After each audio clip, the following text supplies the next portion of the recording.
The Process, a podcast about creativity and experimental music. In the world of experimental music, outcomes and accolades for creators can be uncertain and at times seem far and few between. Therefore, creators and practitioners of experimental music must embrace the one thing they will always have complete control over: the process. This podcast aims to understand this creative process by listening to new works and discussing them with their creators. Each episode focuses on one creator and their music. Understanding how and why they create can inform aspiring creatives and help audiences better understand and navigate experimental music. I'm Dr. Doug Bielmeyer, and I'll be your host as we explore the world of experimental music, creativity, and the human need to find purpose in their world and lives. This is The Process.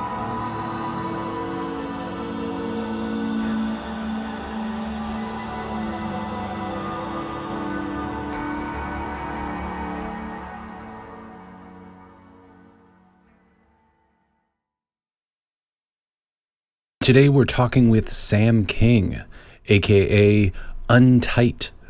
Today we'll be listening to a piece of his called Fair, and it was actually a performance at an art installation where some of Sam's art was also on display, as well as some other artists.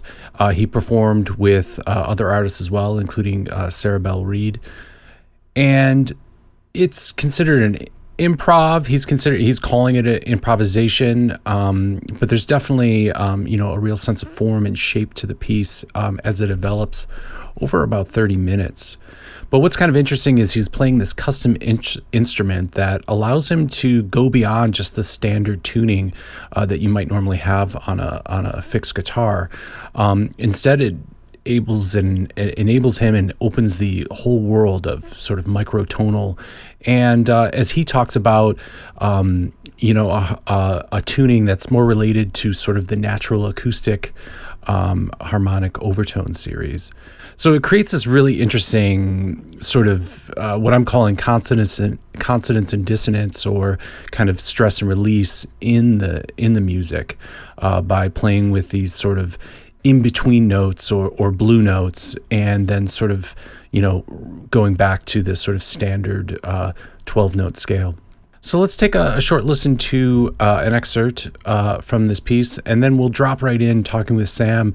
He has some really wonderful takes on the process in general, and just sort of kind of taking risks in performing music and sort of being and interacting with the world around you the way you want to.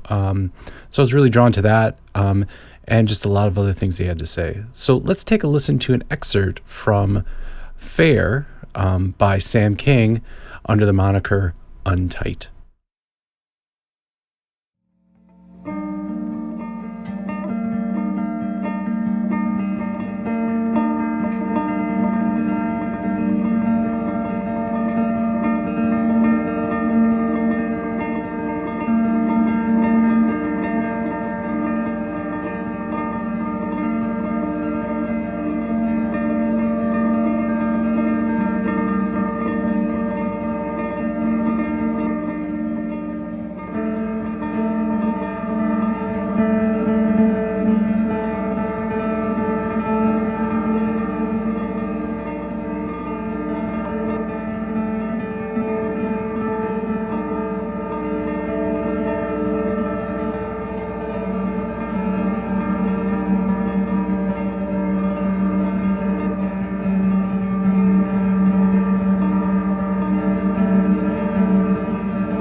I've thought about it, Yeah, where it comes from, and different kinds of projects maybe come from different places, absolutely. but I think that uh, it is bound to the instrument, you know. Okay. Where some people might have a musical idea and then go hunting for the right palette of sounds to create Right. that, what they're hearing in their head. For me, it really comes from contact with the guitar. Yeah.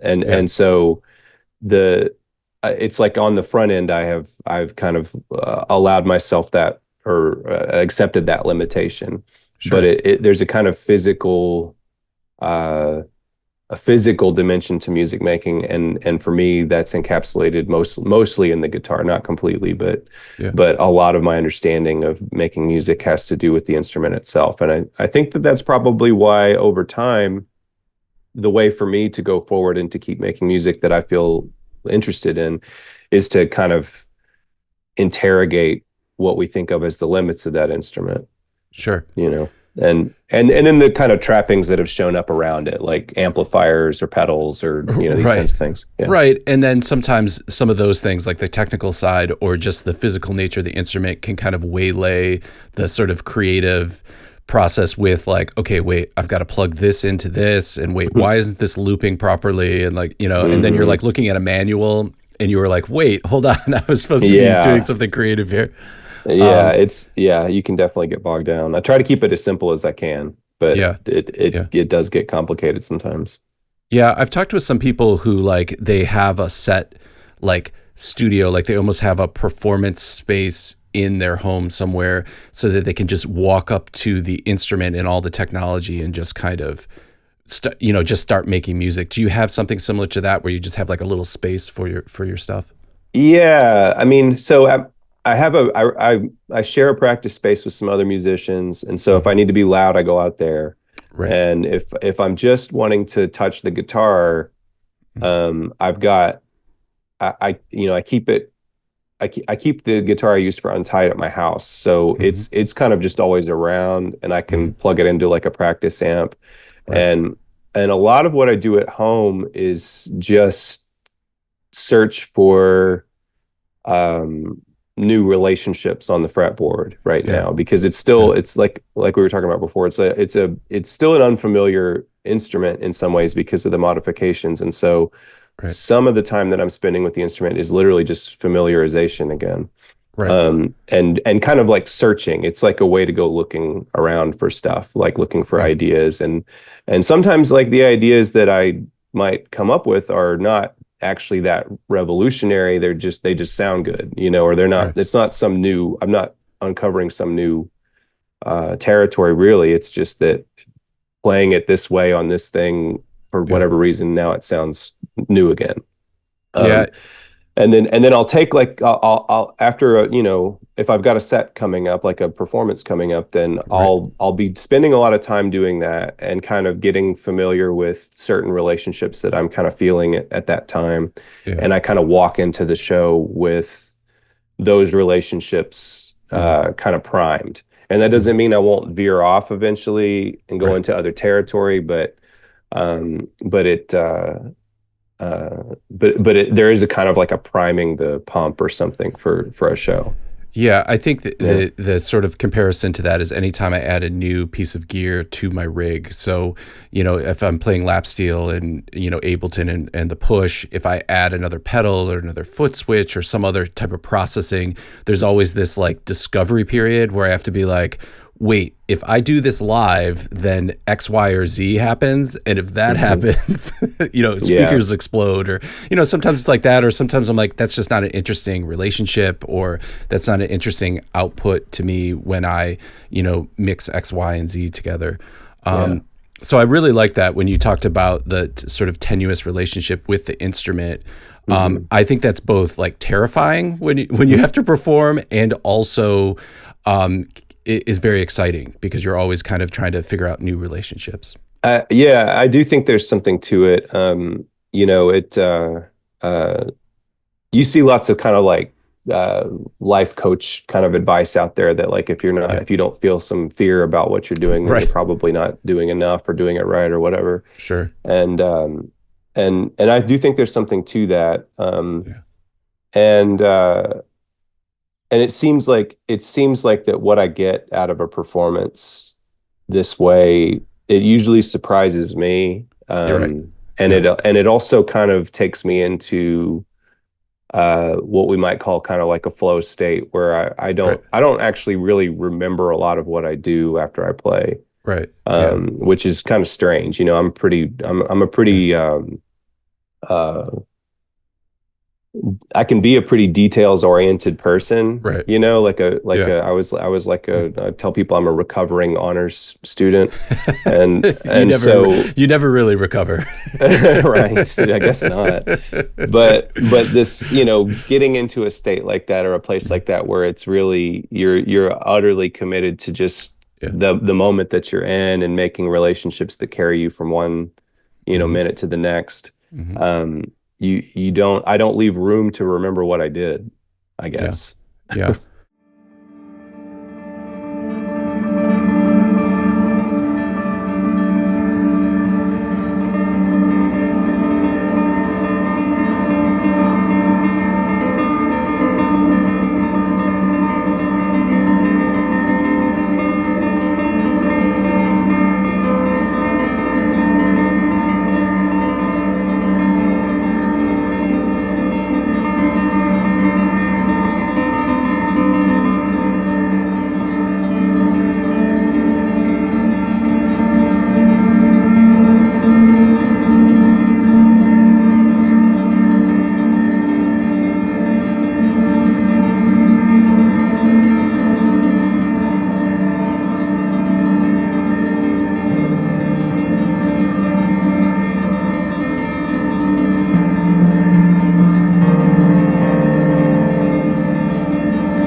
I would sit down and just like improvise on a guitar and kind of record all of it. I would even record myself, like Right. if I changed the tuning of the guitar, I would record You'd that. have And that. so I would just take all of that material and then kind of collage it together in the GarageBand, you know, Yeah. Or interface. playlist, DAW. Yeah. Yeah. Yeah, and then I would batch that out and use that as the sound for the videos. Hmm. And so there have been times where I've been in an exhibition Hmm. context where there was sound and there was a visual element, but Hmm. I have not ever done a thing where like I come in as a live performer at Hmm. a show of my own Hmm. work.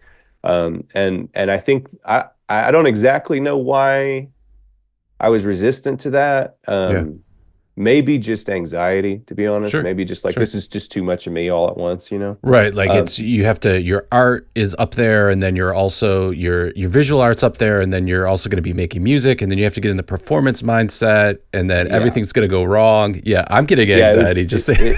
yeah, so you get it. Yeah. And so but I was invited to do it. So the person that set the exhibition up is Mhm, a painter that I know in Fayetteville named Kelly Lair, who's mhm, also a very good painter herself. mhm, And she'd been curating for that space for a long time, and it had taken me a while to for my schedule to work to do a show there. And so finally yeah, got one on the books, and I was real happy with how it looked. And so she said, "Well, hey, do you want to, you know, near the close of the show, do you want to come out and actually play?" And I said, mhm, Yeah, okay. And Hmm. because I just had such a good experience with working with her, and I felt good about it. Yeah. And so we set it up and invited some other musicians to also perform that. Right. That in itself was maybe a little bit of Yeah. um, Kind of a you're leap sharing the over stage. my anxiety, Yeah. to Yeah. because Yeah. I asked Yeah. some people that I think are like Hmm. really, really good, Hmm. Sarah Bell Reed and Yeah. Ryan Gaston, who live part of Yeah. their time in Arkansas.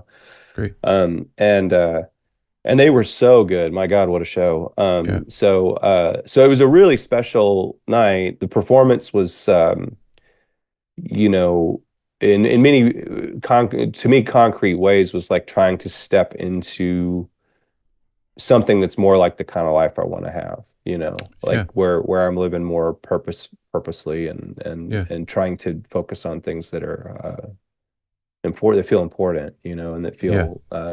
feel like a way to like connecting with people in the way that I want to be connected with people, which like I Yeah. think through creativity, through music and through art, like it can be some of the best connection that you can achieve, Absolutely. Yeah.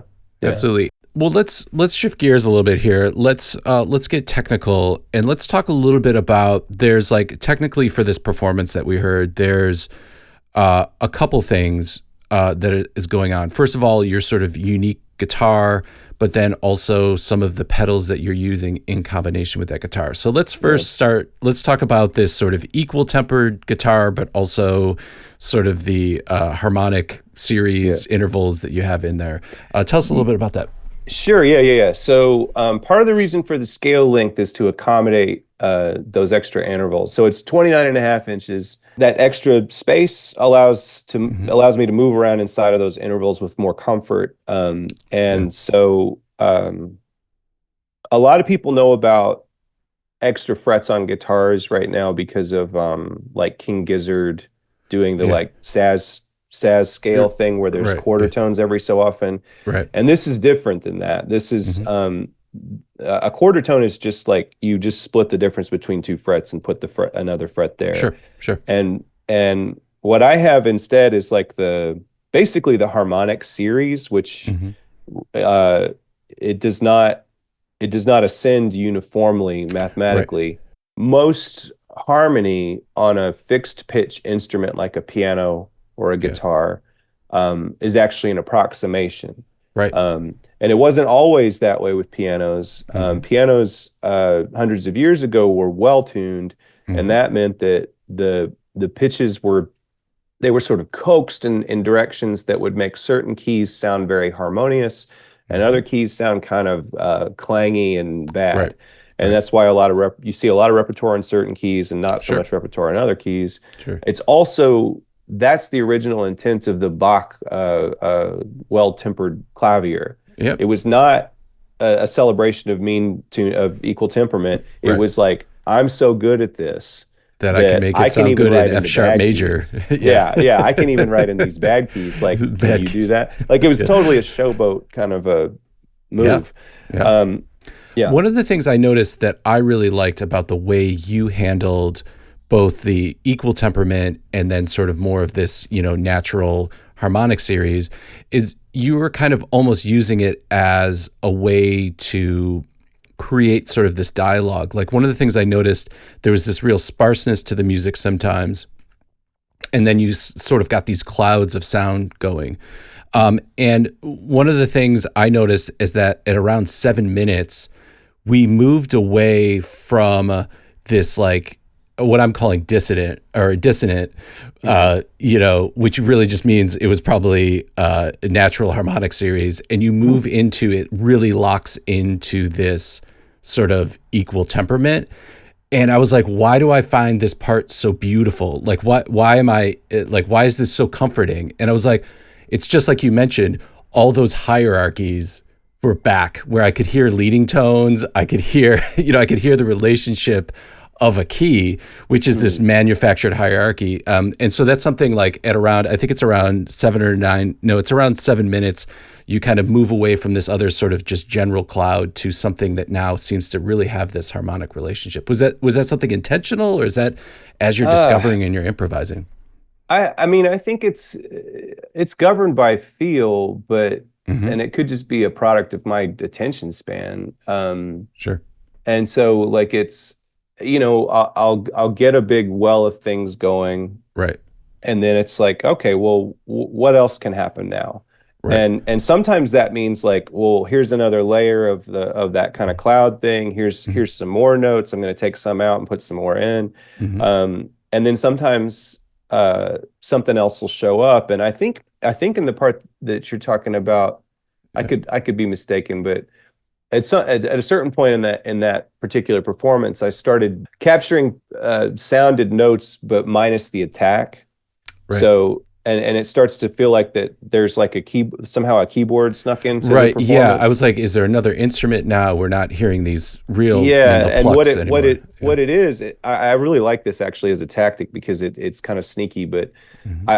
I'll play a note, I'll roll it in on my volume knob, roll the sound Hmm. in, so you don't hear the attack, but you hear like a nice fade. Right. But then I'll only turn on the loop is already going, so Right. the loop length is already defined, but Yeah. I'll only turn it on to capture more sound after I've brought that sound up. I And see. so what you get is the loop station pedal Hmm. is defining the attack. And that's Hmm. just like what it sounds like when you turn the loop on a sound that's already going.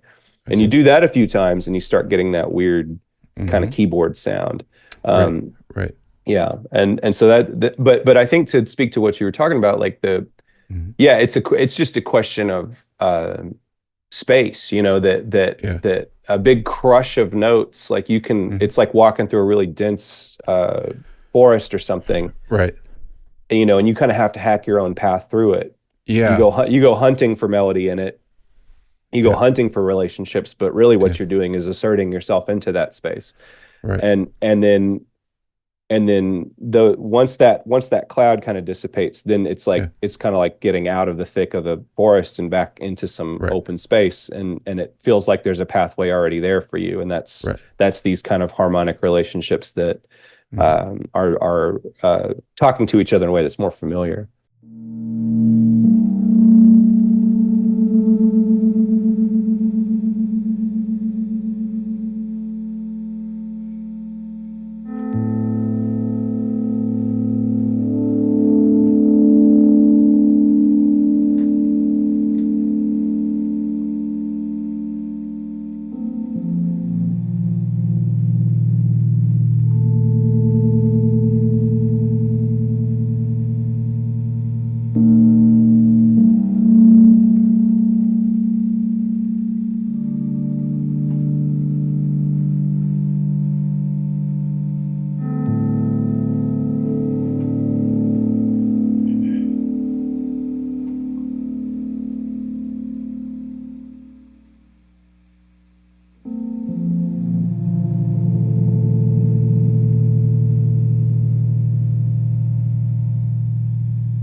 I'm an embodiment person.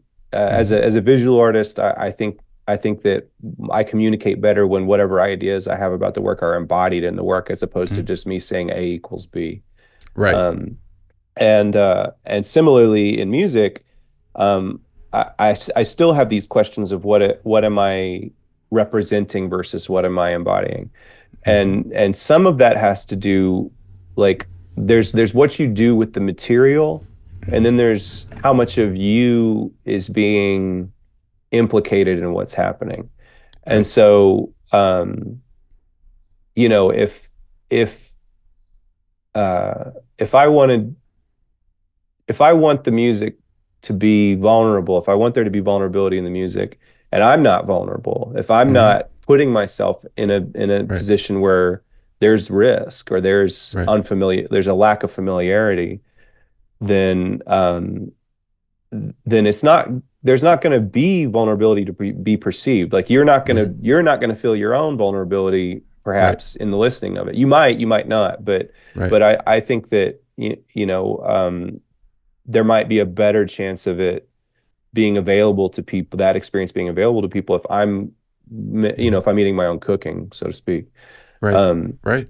yeah, and so part of it is that, and I think that for some of the things that I mentioned earlier, it's important that that be real. You know, because like I said, I do see metaphorical potential in the decision to incorporate multiple systems of harmony in the same instrument, to be able to toggle between them or to have them run simultaneously. Mm-hmm. I think that the kind of transposability that exists in 12 tone equal temperament is very, it's very finite. You know, Mm-hmm. it's like you can do a lot with it, but Mm-hmm. there's a lot of stuff that's being trimmed off Mm-hmm. and set aside. um, and it's not like just, oh well, this sounds a little out of tune compared to what I'm used to. Mm-hmm. It's a different, there might be a different feeling there. There might be a whole life being trimmed out of that, you Right. know. um and so to me, like it's I know I still play like Right. standard guitar music. Like Right. I have a punk band, you know, like Yeah. I Yeah. still like doing Yeah. that kind of stuff. And I like the familiarity of it. I like the feeling of like being connected to my friends and doing something Sure. people can drink some beers to and that kind of thing. Right. And the Um, community associated with all that. Right. Yeah. yeah, but Yeah. that's not the only kind of community that I feel like I need or that we Mm-hmm. need. I think that you know, by not by not thinking enough about what's possible with music, we deny ourselves a lot of Mm-hmm. experiences. We deny a lot of richness of experience, and I do think that this is a culture that so much of our appreciation of music is tied up with the feeling of being young. You know, Right. you know what I mean? Yeah. It's like a lot of music is really about being sort of young and invulnerable and Right. awesome, and you Yeah. know, or really sad because you had your first breakup or whatever. Right. Yeah. Yeah. These are primal or like formative Mhm. feelings, and I'm not, I don't mean that they're bad, but they're, but life gets more complicated, you know. Well, Sam, this has been fantastic. Thanks for sharing your time and your music with us, and then also I love this idea of embodiment, and maybe that's the thing. Maybe that's the thing I'm looking for when I listen to a recording, just point blank, and I'm like, how do I feel about this? Maybe I should be more about how do they feel about it, or how are they embodying how they feel about it. Maybe Um, so. Well, before we let you go, I'd love to just take a moment to let listeners know where they can go and find out more about or listen to Fair, the new album under your moniker Untight. Sure. Also, where people can go just to find out more about you and your music. Untight is on most of the major streaming services, and so it's also on Bandcamp. So if you type in Untight, bandcamp.com, you'll get all the releases, including a really early one that's only on Bandcamp. And I do have it set up where you can just kind of buy it all digitally if you want to. Great. And then a few of the releases that I've done are on cassette as well. So if you want a physical object, you can order them through Bandcamp. Great. I am on Instagram, both as I have like an artist page and a page Mm-hmm. specifically for Untight, Mm-hmm. and I do have an artist, like a personal website that's sam-king.com, and there's Great. some info. There's lots of images of the paintings that I make, and then there's also stuff about Untight, and there's stuff about a collaboration I did a few years ago with a band called Jobs, Mm-hmm. that is called Similar Canvas, Different Properties. It's like a split. It was like a 7-inch that they did Mm-hmm. the music, and I did a bunch Mm. of weird paintings for it, Very and cool. so it's kind of like all the imagery on the 7 inches, those Mhm. paintings, and Fantastic. yeah. So there's a bunch of stuff. Yeah.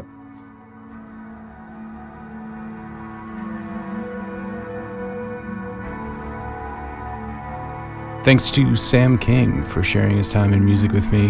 You can check out Fair by Sam under his moniker Untight, everywhere streaming as well as on Bandcamp.